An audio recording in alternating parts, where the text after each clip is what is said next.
The Gravity Group is the leading manufacturer for family wind roller coasters. They currently have about 7 or 8 located across North America and Europe. I've had the opportunity of doing almost all of them, and my favorite of the ones that I've experienced is Timber at Walibi, Rhône-Alpes. The park is located outside of Lyon in southern France, and the ride itself opened in 2016. Like the other family wind roller coasters, it is not very tall, standing about 55 feet in the air, only about 1,464 feet of track, top speed 40 miles per hour. But if you've had the opportunity of experiencing one of these types of rides, you know that the stats are not an indicator of the ride experience. These things pack a punch. From the top of the lift to the brake run, it's only about 30 seconds of ride time, but you're going to experience 11 different airtime moments, and each one of them is going to send you flying up out of your seat. It is borderline standing airtime. For some reason, Timber is profiled in a way that makes it more extreme than some of the other family wind coasters. And that's not a dig at those other rides. Roller coasters like Wind Warrior at Quasi, Oscar's Wacky Taxi at Sesame Place, or Kentucky Flyer at Kentucky Kingdom have really strong layouts, most of them just straight out and back experiences. And Timber starts off that way, but then it gets a little bit more twisted at the end, featuring a really creative turnaround before the return trip. But what I like that they've done here is feature some of these off-axis banked airtime hills that you might not find on some of those other rides. It's like a more creative way of doing airtime. They turned what could have been a normal double up into like a trick track double up, where you're first banking outward to the right and then outward to the left, and then quickly snap out of it as you transition to the right. And it's all while this ride stays extremely low to the ground, and you carry that speed the entire time. It's really impressive. So that's a sneak peek of what's to come, but let's talk about this experience from start to finish. Now, first off, Timber is located on the far left side of the park as this iconic entrance sign with these big wooden logs and the logo you see that has an exclamation point at the end. That's because the name of this ride is Timber. They actually play an audio clip of a guy shouting that as you go down the first drop.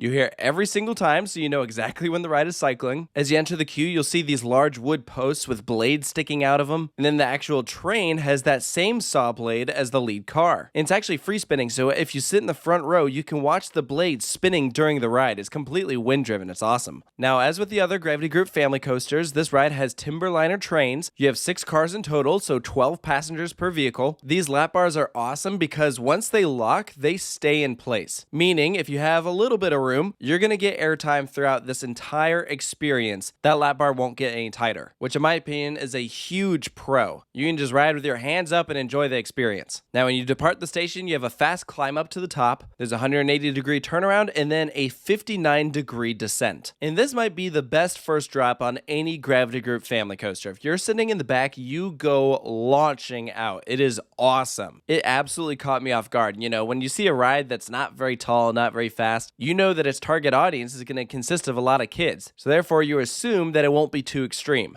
Timber was crazier than I expected, but it wasn't too much because there were still plenty of kids that I saw riding this thing that loved it. They just wanted to keep going over and over again. And when we visited, there wasn't a line, so we stayed in our seat. I think I got 6 rides on this back to back. It was fantastic. Immediately after that drop is a low-to-the-ground ejector hill passing over the exit ramp. As you're exiting that maneuver, you bank slightly to the left and start what is your main trip out. There's another low moment and then that trick track double up that I talked about. To help split up this right turn that's on the far side, they put in another ejector pop halfway through. So you're banking and then, get a little bit of airtime, and then continue banking before switching directions. This is when you're like right up against the ground. It's probably where there's the most positive G-forces. On Timber, you spend most of your ride out of your seat. This time you're pinned to it, and so as a result, this is probably the roughest section of the ride. If there's any part of Timber that deserved a retrack, it was this moment. But the rest of the time, your butt isn't even touching the seat, so if there was a rough spot, you don't even feel it. When you conclude banking to the right, there's a directional change with an ejector pop switching you to the left-hand side, and then you pass over into your largest airtime hill, which is probably the only moment where it's floater airtime. This is the only moment of the ride when it slows down a bit, just because of how large this hill is. It's a nice break without killing the pacing. You bank again to the right and then end with 3 consecutive small bunny hills. The first 2 are set up like a double down, and it's the second hill which brings in my only critique of the entire experience, which is surprisingly a trim break.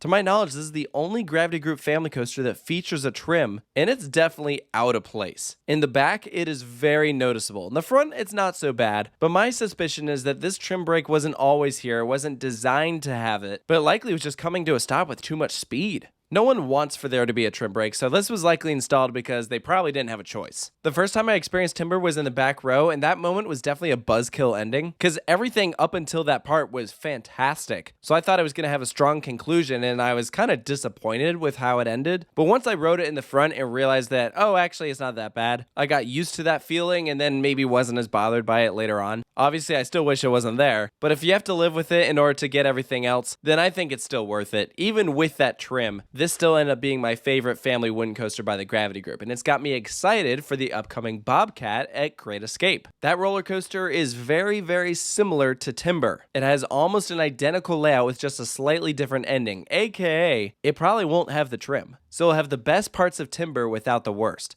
And the new Bobcat is going to feature Gravity Group's pre-cut track, which is going to make it ultra smooth. I am fully anticipating that I will like Bobcat even more than Timber, and I can't wait to have a ride like this a little bit closer to home. So, for Timber's final score, I'm giving it a 9 out of 10. In my opinion, it is near perfect. It absolutely exceeded my expectations, and it ended up being my favorite ride at Walibi Rhône-Alpes, even beating out the Gerstlauer Infinity Coaster. So it's a great reason to go out and visit Walibi Rhône-Alpes, and especially with the new Intamin Hot Racer, Mahuka, debuting soon, this is definitely a park that you should put on your to-do list. So let me know down in the comments below if you've experienced Timber at Walibi Rhône-Alpes, if you agree with the points that I brought up, and stay tuned for more coaster reviews here at Coaster Studios, and I'll see you next time.